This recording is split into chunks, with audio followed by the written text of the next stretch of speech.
What do you really want? This is a question that can stump many a high achiever and anybody who's normally pretty clear thinking and independent. This is Dr. Amina for another episode of Wise Wednesdays, and I want to share a few pointers as to how you might figure out what you really want. And you might be asking yourself this question because you have a great situation, a great job, you're doing something that you enjoy, that you're good at, but you feel there's something more, there's something missing maybe. And you're wondering what that is, and maybe you can't figure it out, and that's okay. So a distinction I want to share is around what you should want, or what you should be, what you really want, and who you are. So let me explain in a little bit more detail that will hopefully clarify the exercise. So let's take number one, who you should be. So this is normally the product of internalized cultural conditioning. So maybe what your culture thinks you should be, or your family thinks you should be, and it might be something like, I should be a doctor, or I should be an engineer, or I should have a great job with a great salary. And those are perfectly fine to want, but you might just feel it's not enough, or it's not everything. The second category in this distinction is what you want. And so that might be, I want financial freedom, and I want to feel really fulfilled in my job. And that starts to take you into a situation rather than a title or a salary or a role.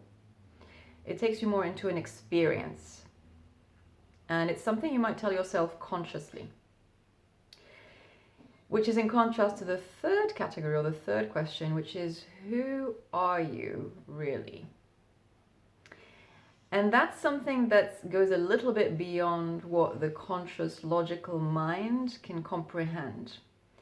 And it starts to take you maybe in the direction that you might call values, or principles, or vision.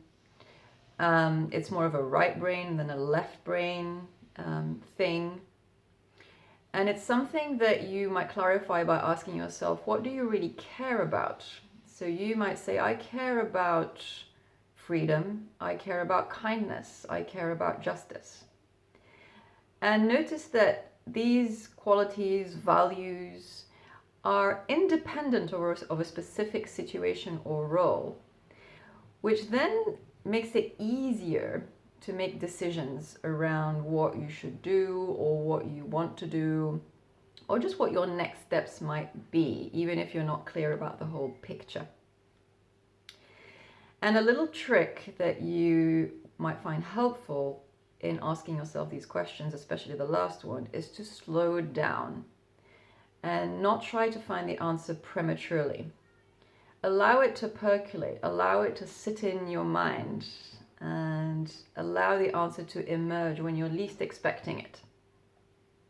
So it's not an intellectual exercise that you just complete quickly. It's something that you sit with, that you meditate on, that you contemplate, and that you let go of and allow to emerge. This can be a really fun thing to do once you allow for the unknown to be there. And it can be really powerful and transformative because you start to connect with a deeper part of you, and you start to see answers and have insights much more quickly than it would take you if you did a lot of research and a lot of advice seeking. So I hope that helps. If you have any questions or comments, leave them below. And feel free to subscribe or join Wise Wednesdays through the website at www.dramina.com, and I will see you soon. Bye-bye.